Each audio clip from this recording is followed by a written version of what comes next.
Sound మహాధ్వనితో ఈ యొక్క పంచభూతములు లయమైపోతాయి, దేవుని రాకడ దినమందు ఉంటాయని దేవుని వాక్యం సెలవిస్తుంది. దేవుని హల్లెలూయా. అలాంటి మహాదినము రాకముందే అంటే మనము ఈ శరీరంలో నుండి వేరేటప్పుడు అలాంటి స్వభావం మనలో పుడుతుందట. హల్లెలూయా. ఈ శరీరంలో నుండి ప్రాణం వేరేటప్పుడు అలాంటి స్వభావము మన చెవులకు ఓన్లీ ఒకరికైనా పడుతుంది. ఎవరికైనా పడుతుంది? వేరే వ్యక్తులకైనా పడదు. లయమైపోతుంది శరీరము. ఏమైపోతుంది? లయమైపోయేటప్పుడు ఆ స్వభావం ఏర్పడుతుంది. దేవుడు ఇచ్చినటువంటి లేఖనము నిరర్థకము కాదు. హల్లెలూయా. ఎప్పుడైతే నీ ప్రాణము శరీరంలో వేరే అయ్యేటప్పుడు అలాంటి అనుభవం మనలో కూడా పుడుతుందని దేవుని లేఖనం సెలవిస్తున్నది. హల్లెలూయా. ఇవన్నీ ఇట్లు లయమైపోనని కనుక ఆకాశములు రౌలుకొని అంటే ఏంది? ఆకాశం రౌలుకొని అంటే మంట పుట్టేస్తుంది. మొత్తం ఒకేసారి టోటల్గా మంట పుట్టేస్తుంది. అగ్ని ఒకేసారి పుట్టుతుంది. అంటే ఇక్కడ కొంచెం అక్కడ కొంచెం అనేది ఉండదు. మొత్తం ఒకటేసారి లయమైపోతుంది. ఆకాశంలో కూడా లయమైపోతుంది. ఆకాశంలో లయమైపోతుంది. మన కన్ను దృష్టిలో ఉన్నాయి అంతా కూడా లయమైపోతుంది.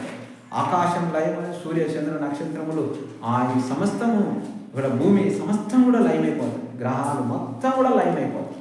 లయమైపోయి మీకు కొత్త ఆకాశంలో కొత్త భూమిని మీకు ఇస్తాను. ఇవంతా ఏమవుతుంది? మొత్తం రౌలుకుంటాయి. అంటే మంట పుట్టేస్తుంది. అంతటా ఒకటేసారి మంట పుట్టేస్తుంది. మొత్తం లయమైపోతుంది. మంట పుట్టిన తర్వాత ఏమవుతుంది?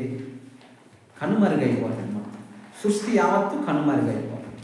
ఎవరికి కూడా కనపడదు. అంటే మనం ఉండాలి కదా. అందుకే ఎవరికి కూడా కనపడదు. అంటే మనుషులు ఉంటారు, కానీ దేవునికి మాత్రం సమస్తము ఆయన కన్ను దృష్టి అందే జరుగుతూ ఉంటుంది. హల్లెలూయా. దేవుని దృష్టిలో అంతా కూడా జరుగుతూనే ఉంటుంది. ఇప్పుడు జరుగుతలేదా? దేవుని యొక్క కన్ను దృష్టి అందే సమస్తమును జరిగించబడుతుంది. కాబట్టి ఆకాశములు రౌలుకొని లయమైపోనట్టు పంచభూతములు మహావేగంతో కరిగిపోతాయట.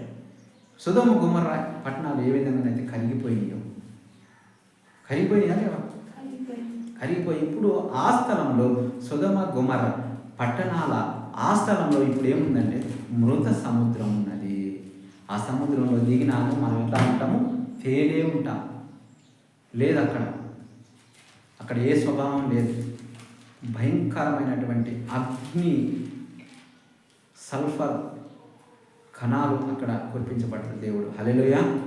కాబట్టి ఆ అగ్ని సల్ఫ్యూరిక్ ఆమ్లం మీరు ఎప్పుడైనా చూసిందా? చూడలేదు కదా. అది సైన్స్ చదివిన వారికి తెలుసు. ప్రాక్టికల్లో ఉంటుంది, ల్యాబ్లలో ఉంటుంది. అది ఒక్క చుక్క పడ్డదంటే ఏమవుతుంది? కాలిపోతాం. పేపర్ మీద ఒక చుక్క పడ్డదంటే కదా కాలిపోతాం. కాబట్టి ఆ ఆమ్ల వర్షం అంటారు దాన్ని. ఆ సొదొమ గొమొర్రా పట్టణం మీద అలాంటిది దేవుడు కురిపించి ఇంతవరకు అక్కడ ఏమీ లేదు. మృత సముద్రం భూమి క్రింది భాగంలోకి వెళ్ళిపోయింది. అది ఆ సముద్రంలో దిగినాగను లోతు చూడడానికి లేదు. అక్కడ అలా దిగినాను తేలి ఉంటాం మనం. నీళ్ళల్లో మనం మునిగిపోం. అందులో ఏం లేదు, జీవం లేదు. అందులో జీవం లేదు కాబట్టి మనం మునిగిపోం. లోపల సముద్రాలలో అనేక జీవులు ఉంటాయి. అందులో ఏ జీవం కూడా లేదు. మృత సముద్రం. కాబట్టి దేవుని దృష్టి అయోగ్యులుగా మనం ఉన్నప్పుడు దేవునికి మనం ఏ అట్టడుగు స్థితిలోకి మనం వెళ్ళిపోతాం. ఏ స్థితిలోకి వెళ్ళిపోతాము? లేని స్థితిలోకి వెళ్ళిపోతాం. కలిమి అంటే ఏంటి? లేమంటే కలిమి అంటే మనకు సమృద్ధి. లేమి అంటే ఏం లేకపోవడము, అట్టడుగు స్థితి. సొదొమ గొమొర్రా పట్టణం ఉన్న స్థలంలో ఆ అగ్నివర్షము కురిపించినప్పుడు ఆ పట్టణము అట్టడుగు స్థితికి వెళ్ళిపోయింది. ఎక్కడికి వెళ్ళిపోయింది? ఆ మృత సముద్రము ఉన్న స్థలమే సొదొమ గొమొర్రా ఉన్న పట్టణము. ఇప్పుడు అక్కడ ఏ జీవి ఉండలేదు. కాబట్టి మన జీవితాలు కూడా దేవునికి అయోగ్యంగా, దేవునికి విధేయతగా కాక ఇష్టానుసారంగా మనం జీవించినప్పుడు మన జీవితాలు కూడా ఎక్కడికి పోతాయి? ఏమీ లేని జీవితాలలాగా మనం అయిపోతాం. కాబట్టి ఏమీ లేని జీవితాల్లో మనం కాకుండా ఉండాలి అంటే దేవునికి ఇష్టానుసారంగా మనం ఉన్నప్పుడు అంత కలిమి జీవితంలోకి మనము వెళ్ళిపోతాం. హల్లెలూయా. మహాగణులతో కలిగింపబడము. దేవుని దినము రాకడ కొరకు కనిపెట్టుచు. దేవుని దినము రాకడ కొరకు కనిపెట్టుచు. దేవుని దినం అంటే ఏంటి చెప్పండి? దేవుని దినం అంటే ఏమిటి? అంటే దేవుని రాకడ సమయాన్ని దేవుని దినం అంటారా?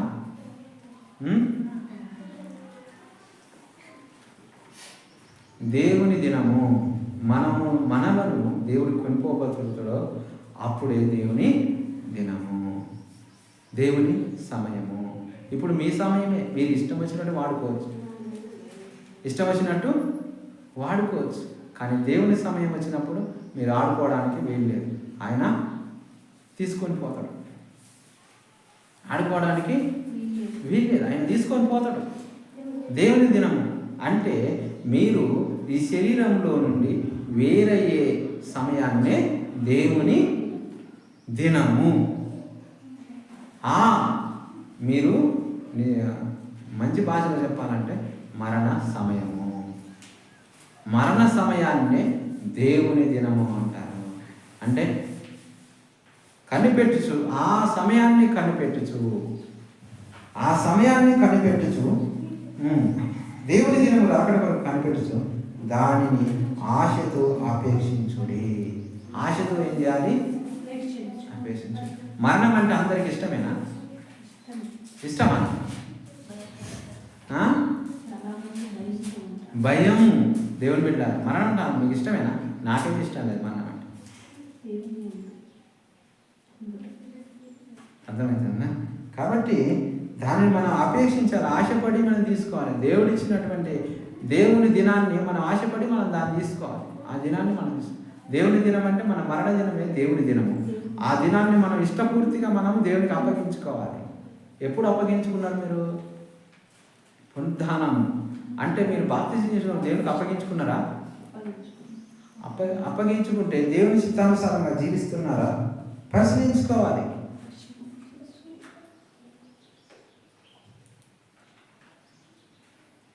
ఆసక్తితో మనం దేవుని దినం రాకడ వరకు కనిపెడుతూ దాన్ని ఆసక్తితో అపేక్షించుతూ మీరు పరిశుద్ధమైన ప్రవర్తనతోనూ భక్తితోనూ ఎంతో జాగ్రత్తగా ఉండవలెను.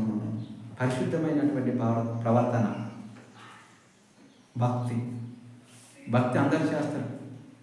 లోక సంబంధికులు కూడా భక్తి చేస్తారు కానీ ఆ భక్తి ఎక్కడికి నడిపిస్తుంది? నీ భక్తి దేని కొరకు నీ భక్తి ఉందో అక్కడికే నడిపిస్తుంది. నీ దేవుని కొరకు నీ భక్తి ఉంటే, పరలోకం కొరకు నీ భక్తి ఉంటే అక్కడికి ఆ భక్తి నడిపిస్తుంది. హల్లెలూయా. నువ్వు డబ్బు కోసం భక్తి చేసుడు, మేడల కోసం, విద్యల కోసం, కార్లు బంగ్లాల కోసము, మరొకటి లోక సంబంధమైన వాటి కోసం నువ్వు భక్తి చేస్తే అంతవరకే నీ భక్తి నడిపిస్తుంది. డబ్బు వస్తుంది, ధనం వస్తుంది, అంత వస్తుంది, కానీ నీ భక్తి పరలోకానికే వెళ్ళదు. నాకు ఇది కావాలి, అది కావాలని అంటున్నావంటే నీ భక్తి అది కావాలి, ఇది కావాలనే దాని మీదనే నీ భక్తి ఉన్నది తప్ప దేవుని మీద నీకు భక్తి లేదు. హల్లెలూయా. కాబట్టి దేవుని బట్టి మనం భక్తి ఉండాలి. మన భక్తి దేవుని సన్నిధికి చేర్చాలి. మన భక్తి పరలోకంనకు చేర్చాలి. మన ప్రార్థన పరలోకంనకు చేర్చాలి. నిన్ను నన్ను ఎక్కడికి చేర్చాలి? పరలోకంనకు చేర్చాలి. భక్తి చేస్తే అలా ఉండాలి. భక్తి ఏదో కావాలని భూ సంబంధమైన వాటి మీద మీరు మనసుంచి భక్తి చేస్తే ఆ భక్తి భూ సంబంధమైన వాటితోనే సరిపోతుంది, కానీ పర సంబంధమైన వాటికి ఆ భక్తి మిమ్మల్ని తీసుకొని పోతుంది. హల్లెలూయా. ఎంతో భక్తి జాగ్రత్తగా ఉండాలి. అజాగ్రత్తగా అంటే ఏంది? జాగ్రత్త అంటే ఏంది? ఏదైనా నువ్వు చేనేసినప్పుడు జాగ్రత్తగా ఉంటావు. ఏదైనా వచ్చి నా చేను తింటదేమని జాగ్రత్తగా ఉంటావు, మెలకుగా ఉంటావు, నిద్రపోవు.